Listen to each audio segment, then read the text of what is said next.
British মনীষী জন জামরাত arise বলেছিলেন, I believe a man like Muhammad we all will success in solving his problems in the way. শুধু তাই নয়, যার রাষ্ট্র নিজেকে মুক্ত হয়ে মহাত্মা গান্ধী বলেছিলেন, अगर राष्ट्र में अमान करना चाहे तो मोहम्मद की हुकूमत पर इख्तियार करो। मोहतरम हाज़िरीन, তাই যদি দেশে শান্তি এবং শৃঙ্খলা বজায় রাখতে হয়, মুহাম্মদ সাল্লাল্লাহু আলাইহি ওয়াসাল্লামকে আইনের মানে ছাড়া বিকল্প কোনো পদ্ধতি নেই। মোহতরম হাज़িরিন, আমাদের চতুর্থ করণীয় হলো এই যে যারা নাকি ইসলামের নামে জঙ্গিবাদ করতেছে, সন্ত্রাসবাদী করতেছে, তাদেরকে হুঁশিয়ার করা, স্পষ্ট কথা, স্পষ্ট পয়গাম শুনিয়ে রাখছি, যদি আল্লাহ দ্বীনের উপর আঘাত করতে চাও, যদি ইসলামকে অসম্মান করার চেষ্টা করো, সীসা জ্বালা প্রাচীরের মতো শাহাদাতের শরীফে লক্ষ কোটি মুসলমান আল্লাহ দ্বীনের জন্য রক্ত দিবে, এরপর আল্লাহ দ্বীনের এতটুকু অসম্মান দ্বিগুণে করতে আশা করবে না। হে মুমিন সৈনিক, হে ইমানদার, জিন্দেগির সফলতা যদি পেতে চাও, আসো আল্লাহ দ্বীনের সৈনিকের কাতারে নাম দেখিয়ে দাও। আল্লাহ দ্বীনের সৈনিক হয়ে বাঁচতে কাজী মরতে শহীদ, এরপরেই জীবনের সফলতার কামিয়াবি। তাই বলে দেই, আসো আমরা সতর্ক হই, আমরা সতর্ক হই, জঙ্গিবাদকে বাদ দিয়ে, কুফরি মতবাদকে বাদ দিয়ে জিহাদের পথে যেন ফিরে আসি। আল্লাহ তাআলা আমাদের কবুল করুন। তাই পরিশেষে বলে দিতে চাই, আদাওয়াত মুঝে কি ইতনি না তো কুরআন का दाई हो, रसूलुल्लाह का वारिस, सहाबा का सिपाही हो, मुझे है कुफर से नफरत, मैं तो हक का फिदाई हो। যারা নাকি নাটক, সিনেমা, বিজ্ঞাপনের মাধ্যমে মুসলিম তরুণকে যৌনতার দিকে আহ্বান করছে, ইসলামের নামে জঙ্গিবাদ ও সন্ত্রাসবাদ হলে তারা, যারা নাকি সমাজের মধ্যে বিশৃঙ্খলা সৃষ্টি করছে, ইসলামের নামে জঙ্গিবাদ ও সন্ত্রাসবাদ হলে তারা, যারা নাকি ডাকাতি, চাঁদাবাজি, গুনাহাজি করছে তারা, ইসলামের নামে জঙ্গিবাদ ও সন্ত্রাসবাদ হলে তারা, যারা নাকি সমাজের মধ্যে আতঙ্কবাদ সৃষ্টি করছে, অথচ তারা আমাদেরকে জঙ্গিবাদ বলে আখ্যায়িত করতেছে।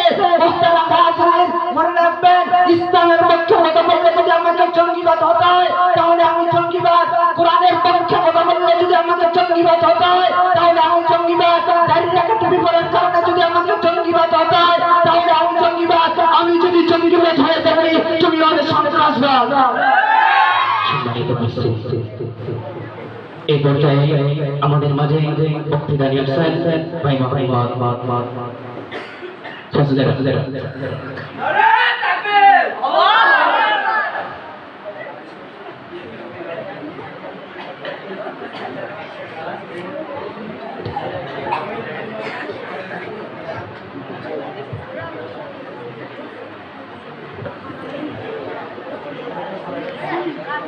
السلام عليكم ورحمة الله وبركاته.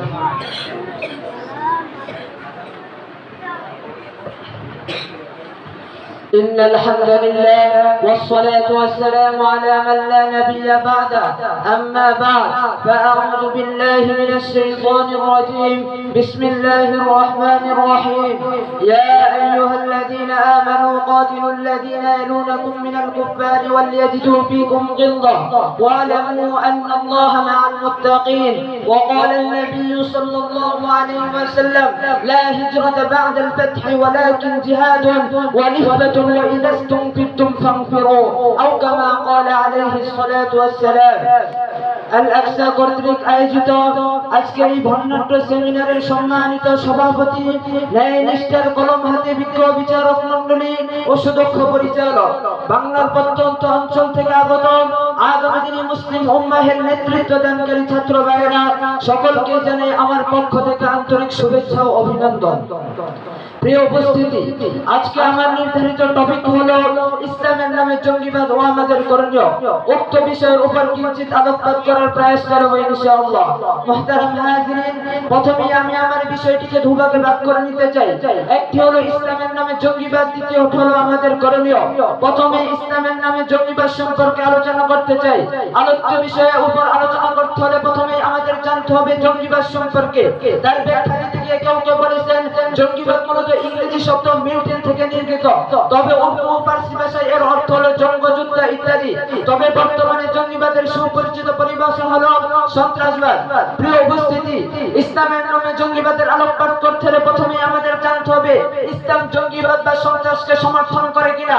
আমরা যদি ইসলামের মূল মাত্রা তথা শান্তি অর্থের প্রতি লক্ষ্য করি তাহলে আমরা দেখতে পাই, বুঝতে পারি ইসলাম কখনো জঙ্গিবাদ বা সন্ত্রাসকে সমর্থন করে না। মুহতারাম হাজিরিন, আজ আমাদের খুব মনে পড়ছে সেই দৃশ্যগুলো যেখানে তাগুত রাষ্ট্রযন্ত্র ও দাজ্জাল মিডিয়া বারবার স্পষ্ট ভাষায় বলেছে জঙ্গিবাদ মানে কি। বিএমপির সিটিটিসি ইউনিট ও ঢাকা ইউনিভার্সিটির ক্রিমিনোলজি বিভাগের যৌথ উদ্যোগে প্রকাশিত একটি গবেষণা প্রতিবেদনে বলা হয় বেগানারীদের সঙ্গে কথা না বলা নাকি জঙ্গিবাদের আলামত। যেসব পরিবারের মা বাবা তাহাজ্জুদের নামাজ পড়ে এবং সন্তানদেরকে নিয়মিত নামাজ পড়তে বলে এসব পরিবারের সন্তানরা নাকি জঙ্গিবাদে জড়িয়ে পড়ার ঝুঁকি বেশি। মুহতারাম হাজিরিন, সম্প্রতি বাংলাদেশ নামক একটি এনজিও সংস্থা জঙ্গি শনাক্তকারীর উপায়গুলোর একটি তালিকা পেশ করে। নাউযুবিল্লাহি মিন যালিক, তাতে বলা হয় তাওহীদ, শিরক, বিদআত ও ইসলামের মৌলিক মূলনীতি নিয়ে আলোচনা করে নাকি উগ্রবাদের আলামত, দাড়ি রাখা, টুপি পরা নাকি জঙ্গিবাদের আলামত, সাংস্কৃতিক অনুষ্ঠান গান বাজনা থেকে বিরত থাকা নাকি জঙ্গিবাদের আলামত। মুহতারাম হাজিরিন, শুধু তাই নয়, সম্প্রতি বাংলাদেশ পুলিশের এন্টারপ্রাইজ ইউনিট সচেতনমূলক একটি শর্ট ফিল্ম রিলিজ করেছেন। এই ফিল্মে দেখানো হয়েছে অবৈধ প্রেমের সম্পর্ক ত্যাগ করা, গান বাজনার মতো গর্হিত কর্ম ত্যাগ করা, পেট থেকে নারীদের উলঙ্গ ছবি সরিয়ে ফেলা নাকি জঙ্গিবাদের পূর্ব লক্ষণ। মুহতারাম হাজিরিন, তারা আমাদের ইসলামের পবিত্র কাজগুলো তারা জঙ্গিবাদ বলে আখ্যায়িত করতেছে, অথচ আমাদেরকে জানতে হবে, বুঝতে হবে ইসলামের নামে প্রকৃতপক্ষে জঙ্গিবাদ বা সন্ত্রাসবাদ কারা। ইসলামের নামে প্রকৃতপক্ষে জঙ্গিবাদ ও সন্ত্রাসবাদ হলে তারা যারা নাকি যুব সমাজকে ফিরে জাহান্নামের জোয়ারে ভাসিয়ে দিচ্ছে। ইসলামের নামে জঙ্গিবাদ ও সন্ত্রাসবাদ হলে তারা যারা নাকি নাটক, সিনেমা, বিজ্ঞাপনের মাধ্যমে মুসলিম তরুণকে যৌনতার দিকে আহ্বান করছে। ইসলামের নামে জঙ্গিবাদ ও সন্ত্রাসবাদ হলে তারা যারা নাকি সমাজের মধ্যে বিশৃঙ্খলা সৃষ্টি করছে। ইসলামের নামে জঙ্গিবাদ ও সন্ত্রাসবাদ হলে তারা যারা নাকি ডাকাতি, চাঁদাবাজি, বোমাবাজি করছে। তারা ইসলামের নামে জঙ্গিবাদ ও সন্ত্রাসবাদ হলে তারা যারা নাকি সমাজের মধ্যে আতঙ্কবাদ সৃষ্টি করছে, অথচ তারা আমাদেরকে জঙ্গিবাদ বলে আখ্যায়িত করতেছে।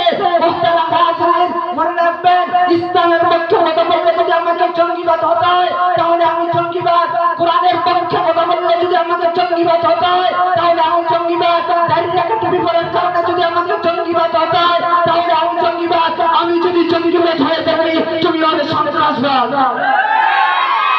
মুহতারাম হাজিরিন, এই হলো ইসলামের নামে জঙ্গিবাদের পরিচয়। এবার বলা যাক আমাদের করণীয় সম্পর্কে। আমাদের প্রথম করণীয় হলো গোটা জাতির সামনে জঙ্গিবাদ এবং জিহাদের মধ্যে পার্থক্য তুলে ধরা। আমাদের দ্বিতীয় করণীয় হলো আমরা যে তথাকথিত জঙ্গিবাদ নই, বরং আমরা হলাম আল্লাহ তার রাসূলের সৈনিক, তা গোটা জাতির সামনে সুস্পষ্ট করা। আমাদের তৃতীয় করণীয় হলো রাসূলুল্লাহ সাল্লাল্লাহু আলাইহি ওয়াসাল্লামের সুন্নাতকে এমনভাবে আঁকড়ে ধরা যেন তারা আমাদেরকে জঙ্গিবাদ বলে আখ্যায়িত করতে বলে কিয়ামত পর্যন্ত বাঁচতে হয়। কেননা রাসূলুল্লাহ সাল্লাল্লাহু আলাইহি ওয়াসাল্লামের আদর্শের বিকল্প নাই। তাই তো ব্রিটিশ মনীষী জন জামরাত এরাইজ বলেছিলেন, I believe in a man like Muhammad, we all will success in solving his problems in the way. শুধু তাই নয়, যার রাষ্ট্র নিজেকে মুক্ত হয় মহাত্মা গান্ধী বলেছিলেন, अगर राष्ट्र में अमानी करना चाहे तो मोहम्मद की हुकूमत पर इख्तियार करो। मुहतारम हाजिरीन, তাই যদি দেশে শান্তি এবং শৃঙ্খলা বজায় রাখতে হয় মুহাম্মদ সাল্লাল্লাহু আলাইহি ওয়াসাল্লামকে আইনের ছাড়া বিকল্প কোনো পদ্ধতি নেই। মুহতারম হাজিরিন, আমাদের চতুর্থ করণীয় হলো এই যে যারা নাকি ইসলামের নামে জঙ্গিবাদ করতেছে, সন্ত্রাসবাদী করতেছে, তাদেরকে হুঁশিয়ার করা, স্পষ্ট পয়গাম শুনিয়ে রাখছি, যদি আল্লাহ দ্বীনের উপর আঘাত করতে চাও, যদি ইসলামকে অসম্মান করার চেষ্টা করো, সীসা জ্বালা প্রাচীরের মতো শাহাদাতের শিরিবে লক্ষ কোটি মুসলমান আল্লাহ দ্বীনের জন্য রক্ত দিবে, এরপর আল্লাহ দ্বীনের এতটুকু অসম্মান দিনের বরদাস্ত করবে না।